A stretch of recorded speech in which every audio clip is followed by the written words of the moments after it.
Well, jeepers! You're listening to Smash or Pass. Hi everyone, welcome to another video on the JayBee and Milly channel. We're as always joined by Smash. Hello. And Rhianna. Hello. And joining us today, we have the absolute pleasure of speaking with Nick Palatas. Hi everyone. So thank you so much for joining us. We're especially excited about this interview. We've, really, I think it's fair to say that we've kind of more or less unanimously agreed that you're definitely one of the kind of favorite Shaggy performances we've seen throughout Scooby history. So it's so exciting to be getting to speak to you for what is the 1 year anniversary of us recording our first interview. Nice. Congratulations, guys. Well, thank you so much for joining. So we're so excited to, like we say, been getting into the questions today. So JayBee. Yeah, I've got to say, even before recording, I haven't said a word since. I would have got 50 episodes on. I am like, as I'm shaking. I do apologize in advance, but it is amazing to talk with you. And I guess just, of course, we know and love you from, Scooby Doo, The Mystery Begins, on The Curse of the Lake Monster. But, prior to that, can you please explain like what your journey was, your path to become an actor and get into acting? Yeah. Scooby was like kind of quick, all things considered, for how long most people put in time before they book anything big. I had done, school theater and church theater and community theater kind of throughout middle school and high school. And then when I got into my senior year of high school, I happened to participate in a competition called iPop in New York. And at that point, I found her name was Julie Abrams, a woman who wanted to be my manager, essentially. And she said, "Hey, you should move to LA. This will be great for you. You're pretty good." And I was like, yeah, I had a full ride scholarship for business law at a private university, and was like, I just don't see myself doing that. Don't feel God calling me to that. So instead moved out to LA, and, kind of the rest is history. Oh, wow, that's such an incredible story. And so can I ask, was there anybody, any actors that stood out to you growing up that inspired you to want to kind of head towards the acting route? Interesting. Gosh, it was so, I'm 34 now. It was so long ago that I don't really remember any specific actors. I was never much of like a celebrity follower, it was more the craft itself than the people participating in the craft. It just, to me, was always something that, when I was on stage, that kind of invigorating feeling of performing and seeing the reactions from the crowd and how much they're enjoying it and everything, that really made me want to do it, more so than any particular figure. Nice. And I believe your brother Cameron has pursued some acting as well, in some episodes of Agents of S.H.I.E.L.D. Was that kind of something that was common within the family, or is that coincidence? There was, so my mom was always the artistic one. My dad's a nuclear engineer by trade. My mom was an accountant professionally, but she was, the singer, and she's a pianist as well. And so definitely got the creative side from her. And so, there were times where once I decided I wanted to do acting, my brother Cameron, youngest brother, he decided that he wanted to as well. And even Philip, the middle brother, did a little bit of acting, although not quite as well known. That's really interesting. And we're definitely so glad that all of you decided to pursue acting, because, you're amazing. And from what we've seen of your brother Cameron, he's amazing too. So once you did decide to become an actor, was there a particular genre or like on-screen stage voiceover that you felt more drawn to? I always loved comedy more. I love bringing smiles to people's faces. In my friend circles, I'm the jokester most of the time. I never take anything too seriously, and just generally like to have fun in life. I feel like there's plenty, especially in this day and age, there's plenty of darkness in the world, so like might as well bring a little levity to everything. Oh yeah, 100%. And speaking about bringing happiness, like you say, in the grand scheme of things, I suppose, like even like the time frame, Scooby, I'm not sure how long it took you to, film all of them, but it's like so many years on now, and yet you still see people picking up the DVDs, being introduced to the movie for the first time. it definitely is something that people are still enjoying. And before, like, in terms of your work in The Mystery Begins, at what point did you become aware of, like, the casting call for that film? When did I get an audition for it? I think it was probably about 2 years before, maybe 2.5 years before the film actually aired. Yeah, and it was just kind of another thing at the time, it was just another audition. When you're acting and really in the trenches getting auditions a couple times a week, you don't really think too much about one project, because if you do, you're just going to frustrate yourself, right? You think you did so great at one audition, and like the casting director says that was amazing, and they talk to you for 10-15 minutes, more time than they should, with a line of people out the door, right? And you think everything went well, you get your hopes up, and then you never hear from them again. So it's best never to like kind of get your hopes up too much. So I just did my thing, and I went in there and I had fun, and then I heard I got a call back, and I was like, you got to be kidding me, how did I get that? And then did the callback, did a second, third, and eventually went to screen test, and was like, wow, this is really happening. And I remember at the time, I actually got the call that I had booked it. I was with my first girlfriend. Her name was Maya. And I remember being there and getting the phone call that I booked it. And I just I started crying. I didn't even know what to do. I was so happy.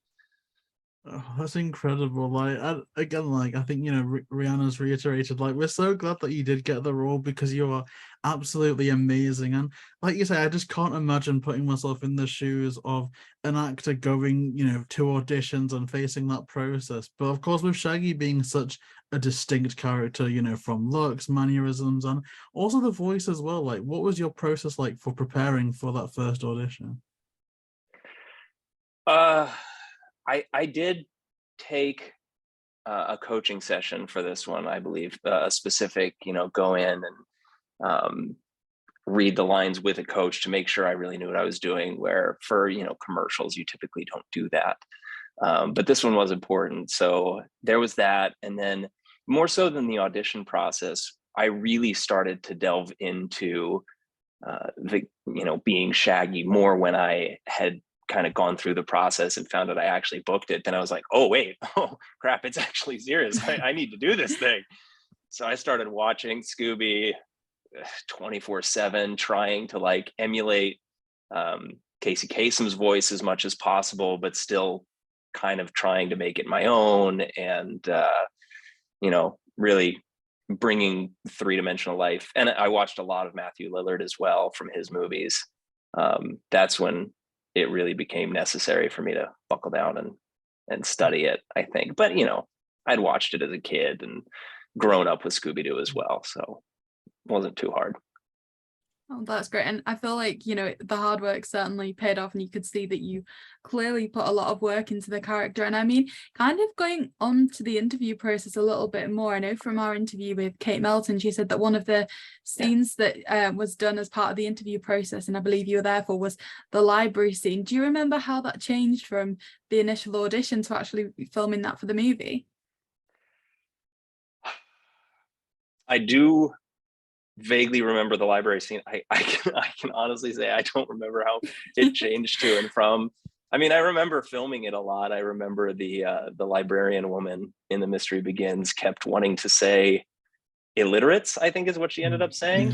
But I think she was originally supposed to say degenerates, and she was having the hardest time with that word, so she kept defaulting to illiterates. And that was what I remember about the library scene more than anything. Well, that's amazing. And like you said, there was quite a few rounds of interviews, and like auditions and things. So did you ever kind of have any inclination that, just how well it was going, or was there ever anything that you kind of looked back on the interview process, the audition and interview process, that you wish you'd done differently? Oh man. You go down that rabbit hole and your ego is not going to last as an actor, because there's always they say an artist's work is never finished, right? Because even after it's done, the person who created the art is constantly critiquing themselves. I mean, you guys have done that plenty of times, I assume, in your lives as well. Are you painters or any sort of creatives? I mean, just at the start of getting into the process of doing these interviews, like editing the first few episodes, every time I opened my mouth, I wanted to just smack my face against the laptop. I was that frustrated with just everything about, like just everything. It was just crazy. Yeah, I think initially kind of even just the editing process, like when there'd be a natural pause, I think when you're editing, you almost wanted to remove that to make sure it was really slick and smooth. But it was also kind of taken away from some of the naturalness. So just like you say, reflecting on anything, you can be quite self-critical. Yeah, exactly. I do remember one of my favorite things. I remember specifically meeting Kate Melton in at the screen test, and she and I clicked pretty well. Just, super, we've been pretty good friends ever since. She actually called me out of the blue maybe a month or two ago and was just like, "Hey, Nikki." And I was like, "Hey, Kate, what's up?" Because I always called her Kate. And we just talked. And, when you have good friends, even if you don't necessarily keep up with them consistently, when you do finally touch base again, it's like not a day has passed. And she's married and she has a kid of her own now, and she lives in Oklahoma, I think. So, yeah, I do remember clicking very well. And I remember Katie just saying like, "Oh, Nick, you got that for sure. You got that role. That it's absolutely you." And I was like, I hope, but who knows? The other guy seems pretty great for it too. So I think both of my next questions you actually already answered. So I'm gonna continue it on to Rhianna. Sorry about that. No, you're doing great. I should have listened. So in the Scooby Doo movies, you made the role so much your own, and you gave us a new version of Shaggy, which we're all in agreement that when Matthew Lillard eventually decides to retire, hopefully like you get asked to do the voice, because yours was so good for Shaggy and it would be such a great passing of the torch. But with Mystery Begins being the origin story of the team, was it ever discussed as possibly a direct prequel to the Matthew Lillard movies? Oh yeah, that was actually the whole premise of the movies, is they were wanting them to be prequels. I don't know necessarily of the Sarah Michelle Gellar and Freddie Prinze Jr. and Linda Cardellini and Matthew Lillard. I don't know if it was specifically mentioned as a prequel to those movies. I know it was just they wanted it to be kind of the prequel to Scooby Doo and how the gang met in the first place. So you'd have to ask the writers on that one. Well, I'm sure JayBee will hopefully get them on the show and we'll find out. We'll dive deep into what could have been and what happened. So how much time was there in between being cast and starting to film for Mystery Begins? I want to say it was at least a couple months. I don't remember exactly how long there was. I remember I still worked at my job for a bit. I was working at the Bubba Gump Shrimp Company at Universal Studios, Universal City Walk for a while. And I remember telling them, "Hey, I gotta take some time off because I'm going to film a movie." And they were like, "What?" But I don't remember exactly how much time that was. Oh yeah, that makes sense. That just kind of brought a memory back, because I think the choreographer Paul Becker mentioned meeting you in the. So that's amazing, and it just seems like the whole movie has just so many fun memories surrounding it. So in regards to the Mystery Begins in particular, are there any certain sets, locations, or memories that stand out to you as being quite memorable? Yeah, I mean, for the most part, we filmed at the school, which was actually only a 2-story school, not a 3-story, but they had to CGI the 3rd story in so they could make the skull appear on the front. I don't know if you guys knew that or not, but so yeah, most of it didn't really stand out as far as that goes. I remember the first time that I saw the fake gym floor where they had the kind of dug out the hole that we were supposed to drop into. It was basically a completely falsified floor that was on rafters that were probably about 8 feet tall, and they had just recreated the entire gym floor but with a giant gaping hole in the middle. And I was like, I think that's the first time I really went, "Oh wow, this is a production," because most things do not have the budget to make that.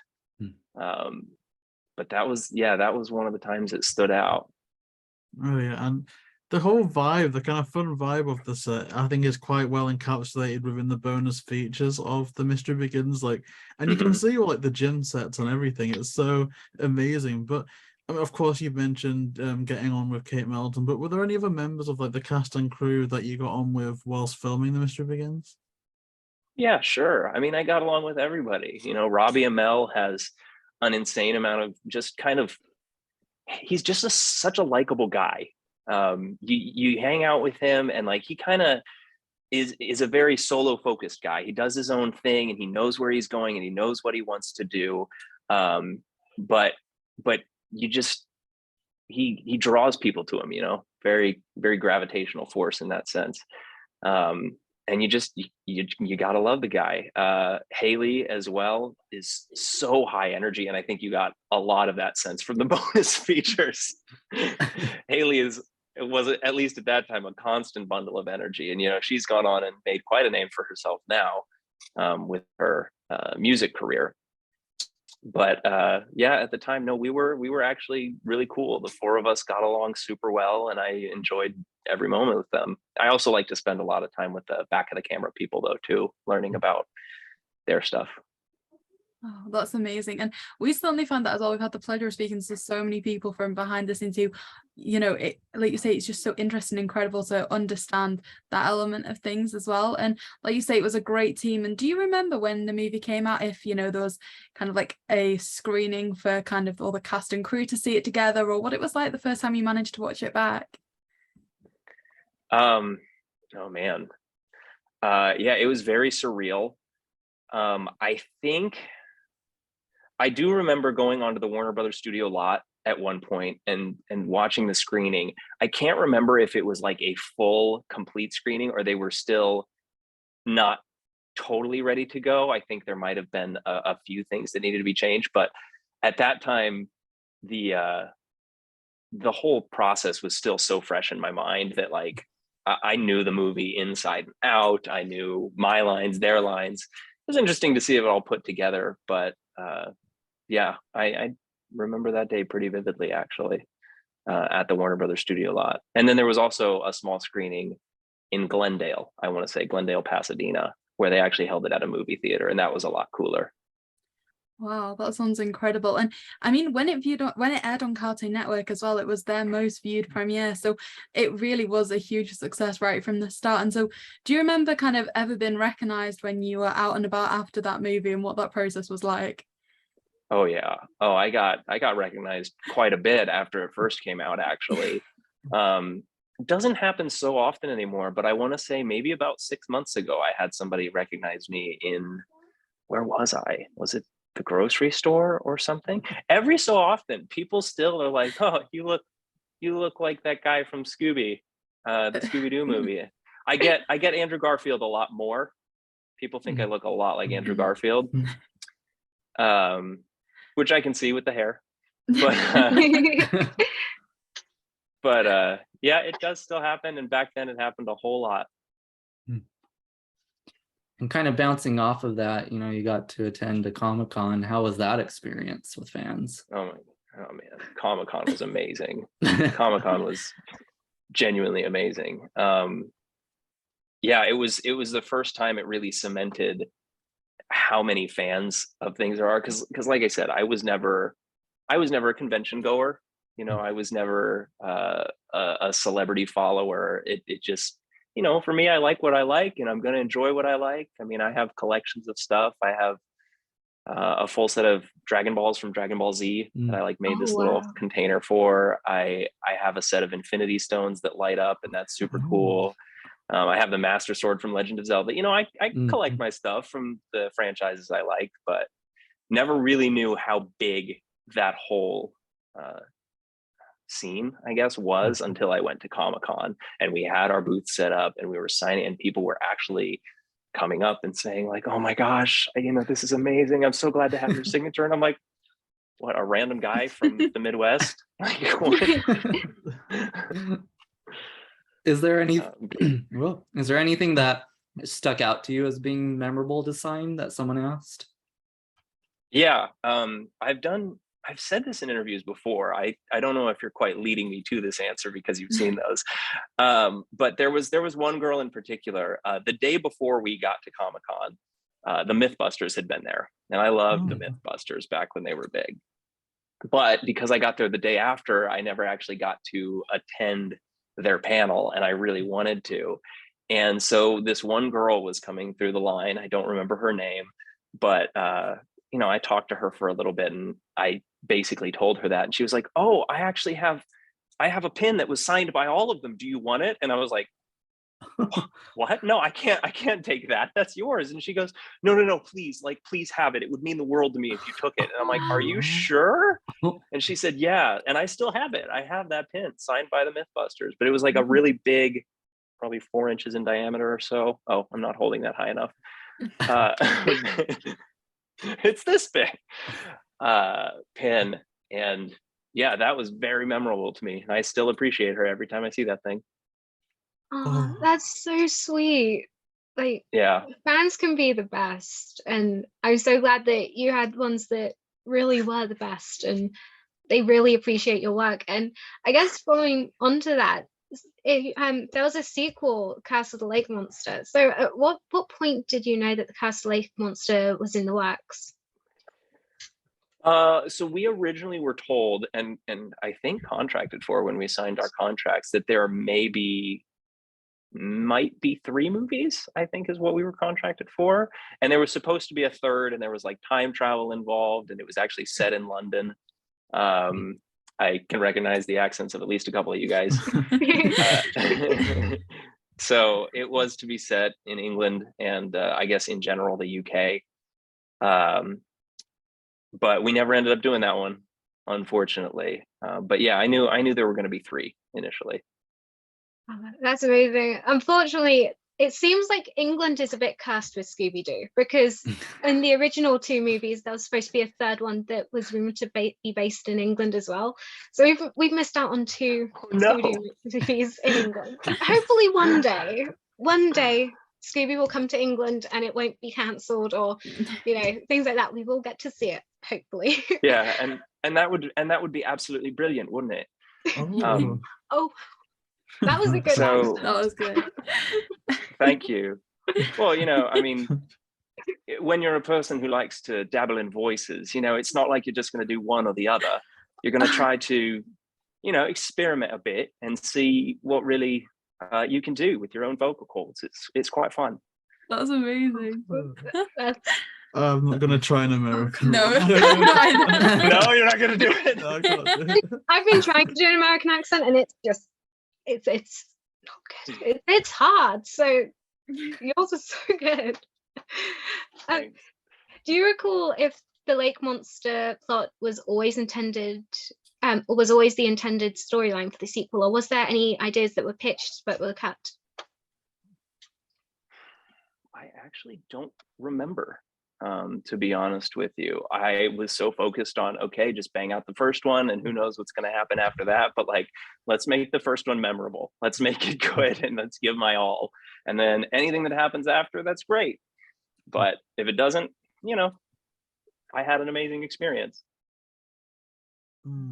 Absolutely. And like I kind of mentioned before, speaking with Paul Becker, like one of the main, almost like kind of unique features about the Curse of the Lake Monster is all those intricate dance sequences, and there's the roller skating, there was the rapping, and he kind of gave us an insight towards the technicality of constructing that scene and everything like that. But from a performance point of view, I mean, what were the kind of ups and downs of filming those sequences? The down is that they didn't give me any auto-tune whatsoever on my voice singing that song. I still can't listen to it to this day because I go flat a few times and it was way out of my vocal register. So to be honest with you, I can't watch that scene a lot. I get way too down on myself if I do. But I do, I remember the dance scene. I remember the rollerblading and how much fun that was. I remember Katie and her. Katie is such a what did she call herself? Adorably accident prone, I think is what she always said. And so putting her on wheels was quite fun watching her stumble around. Yeah, I don't know if that answers your question, but that's what I'm going to go with. No, it's definitely interesting just to kind of hear more about the behind the scenes details. And again, something that you may not have been familiar with when embarking on the Curse of the Lake Monster is there was a few sections where the characters had to be like submerged in water and had to take up a bit of diving. So is that something that you took to particularly well? And have you like gone on to revisit the kind of diving scene since? I mean, never the diving scene specifically, but yeah, I had always wanted to try scuba diving. And so when I found out, that was probably the thing I was most excited about for the second movie is they said, you're going to have to learn to scuba dive. And I was like, yes! So yeah, they got us our pool certification. And then Katie and I actually went on to do the open water certification. I don't remember if she actually went through with that, but her dad is a scuba diver. I think he's a master certified like instructor for diving. And I remember, yeah, I continued on to advanced open water, and I did dive for quite a bit after that. I don't so much do it anymore, but I love scuba diving. You guys should all try it if you haven't. It's amazing. Yeah, it does look amazing. It's always something that I guess I've wanted to try but haven't. I think certainly in the UK there's no reason to, but going away somewhere would certainly be something I wanted to try. Yeah. So well, in the UK you've got what, Loch Lomond, which Nessie is rumored to live there, so that's true. Could be worth scuba diving to see. I'll do that. It could be worth scuba diving. I mean, like you said, that certainly is something that was like incredible for you to take away from that second movie. But was there any other, favorite moments you had from working on the movie? And is there ever, one of those two movies you look back at the most in terms of, just looking back at the memories that were made on set and everything? I definitely remember the first movie more fondly, just because, I mean, first of all, they took us to Vancouver. And so I had never been to Vancouver before, and that was an awesome experience. Getting put up in the Sutton Place Hotel where we saw so many other celebrities. I mean, excuse me, there was one night where I think Uma Thurman was at the bar.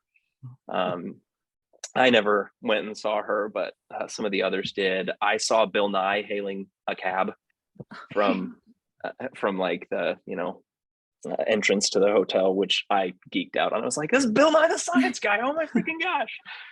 And then I think I ended up riding in an elevator with RDJ, Robert Downey Jr. at one point. Oh, wow. Yeah, which was pretty cool. Not cool in a sense of like, there was any extraordinary thing that happened. It was literally just, I was in the elevator. I was like, I think that's Robert Downey Jr. Oh, that's cool. So that was amazing. And then, it was my first big movie, and it's definitely the one I look at more fondly, for sure. Well, that's amazing. And it sounds like you say there's so many, incredible things to look back on. And in terms of remembering those movies, I know you said you got that signed pin from the ComicCon, which of course is something that, will always make you remember working on the movie. But is there anything else, any kind of memorabilia that you got to take from any of the sets that is something that's like a memento to you? Hang on, I'll actually get it. There's this guy. The t-shirt that I was wearing when Scooby first kind of, flew through the basement little window thing there. I was wearing this cloud shirt, and I got to take this, and this shirt it looks like clouds and it feels like clouds. It's the softest shirt I've ever owned. Love that thing. So I still have that. That's amazing. And from that being right at the start of the movie as well, that's perfect. It wasn't, like you say, it's almost kind of like, something, it's often something that people would think about on the last day of set, that there's something they wanted to take, but it's amazing that that's right from the beginning. Yeah, well, I mean, I still didn't get to take it till the last day of set, because that's when wardrobe says, hey, we don't need these things if you guys want them. But yeah. Is there anything that you wanted to take but like it wasn't available on the day, or like you look back and you're like, oh, I wish I'd asked for that, like just in the last moment or so? I can tell you the one thing I didn't want to take was that stupid Frisbee. Oh. Did Katie tell you the story about the Frisbee? No, I don't think she did. No. So the Frisbee, that I caught in my mouth, the way we did that was they didn't throw a Frisbee at me and have me jump and try to catch it, because that would be kind of crazy. So what they did was they set me up on a dolly that they had rigged up to like push me at like a forward angle, almost like a mermaid on the front of a ship. And so they pushed me basically into the camera shot, and then they had this like long metal arm that the Frisbee was on the end of, and it was spinning on a little motor, because, you know, Frisbees spin when you throw them through the air. So they had to make it spin for the shot. The problem is those little foam Frisbees, like, they're not always, you know, it's like made with stamped foam essentially. So where that stamp has, there's a little edge around the outside. So when this thing is spinning, they're pushing me towards it, and I'm like, I don't like this, but okay. And so I chomped down on it, and because it was spinning, it kind of like went and like gave me a paper cut across my face.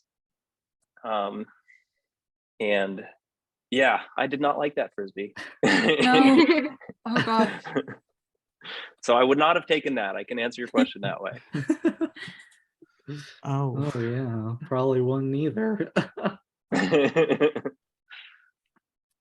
So about the unfortunate canceled third movie, how far along did you get with that? Like, did you read the script or anything? Yeah, I think they sent us a rough draft of the script, and I do believe I read that. I maybe read it one time because I, you know, later found out they weren't doing anything with it, but so I don't remember too many details. All I remember is that it was set in England and there was a time travel aspect to it. Yeah. All right, fair enough. Now you don't have an English accent, so I'm from Utah. I'm here. Oh, there you go.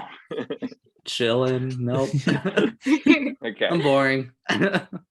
You're not boring. You're just, yeah, you're from Utah, man. I have a friend who actually lives in SLC. So Okay. Oh yeah, I'm there all the time. there you go. America. So then there was a cartoon movie called Legend of Phantasaur. And there's a bonus feature. You did like a tour of this museum. Do you remember anything from that? Yeah, I do. I remember it was at the National History Museum in Los Angeles. And I remember going around for the day. I remember being super excited when they told me I was doing something. So I was like, yay, I get to live back in it for a little while.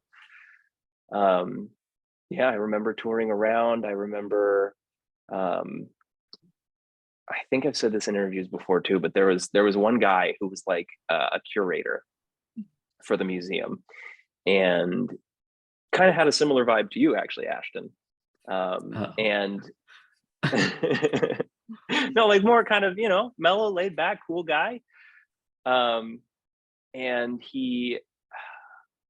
I just remember he had such a hard time remembering lines and then saying them back to camera. Like, he was fine when the camera wasn't on him, but as soon as you put the camera on him, he was just like a deer in the headlights, completely frozen.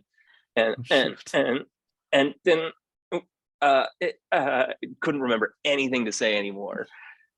And I just thought it was so funny because I'm like, dude, it's okay. Like, you know, just talk like you're talking to me. The camera's not even here. Just pretend it doesn't exist. And he's like, no, I don't know how you actors do this. I don't care how much money you guys get paid. You deserve every penny of it. Like, oh my gosh, this is ridiculous. It was really funny. Oh, poor guy. I know, right? Might be different now that we record ourselves on, you know, interviews and Zoom calls and all that. It's definitely one good thing that's come out of the pandemic, like doing things more from home and Zoom and self-tapes and all of that. Just being able to be in the comfort of your own home and not stressing out until you actually have to send something off, and then it's, okay, am I doing this right? Right. Well, that's the same whether you're in the office or not. That's very true. So I guess moving on to talking a little bit more about the future, in terms of returning again, if you're asked to do a third movie in the Mystery Begins continue, I'm so sorry, I can't say this word today. Continuity. Okay, in Yeah, like that's the good, that's Michigan good. saga, You got it right. Yeah. Uh-huh. or even a multiverse crossover with Matthew Lillard's Shaggy. Would you be interested? Oh, that would be so much fun to do a crossover. I don't know if I can pull off 20 years old anymore, but but yeah, I would shave my arms again. Sure, why not? Yeah, no, I would absolutely love to do that. I think there are very few things that could bring me back to acting, just because I'm pretty content where I am right now. But yeah, I think that would definitely be one of them. That would be awesome to see. And do you have any current projects that you're doing that you can talk about? No, I got out of acting not long after Scooby Doo because I ended up getting married and I had a daughter, and it was time for me to just kind of get a more consistent life. You know, acting can be great, but it's very up down, and I had responsibilities, so I just went head first into that and been doing a lot of like sales and customer service oriented jobs, just helping. I really love helping people, so when it comes to that, you know, I'm very content where I am. So I don't see myself going back again unless this, and no, I don't have any projects coming up. Oh, that's completely understandable. I mean, like you say, you know, helping people, and you've definitely helped so many people, you know, within these movies as well, you know, that, you know, they've brought a smile to their face. It's really helped them. And definitely, like, you've brought so many smiles to our faces watching this. Like, I remember just being a teeny tiny lad, you know, watching it for the first time, and now still watching it now that I'm an unhealthily big lad. It's like, it kind of, it always kind of goes on. I can imagine people, you know, picking up the films again in 20 years, and without a doubt, for, you know, only a few things would get you back into acting now. You've definitely left your mark on the scene that's just gonna last the test of time. So that's incredible. And, you know, that's kind of all the questions that we had for you today. You know, thank you so much for being our special guest, especially for the 50th episode. It means so much to have you here, and just thank you so much. And I'm nervous. Thank you. Yeah, thanks It's so okay, much for your man. time today. I was nervous before getting on this too, so don't worry about that. You know, from my Yeah. perspective or yours. I'm like that guy. I'm just like a deer in headlights now. So You're thank relating, you. JayBee. Thank you so much for coming on today, and thank you so much everyone for watching this. We hope that you've enjoyed and that you continue to enjoy everything that we have coming up. You can find all of Smash's social links in the description down below, along with Rhianna's and our link tree. And if you do want to see more, then please like, comment, and subscribe, and we shall see you next time.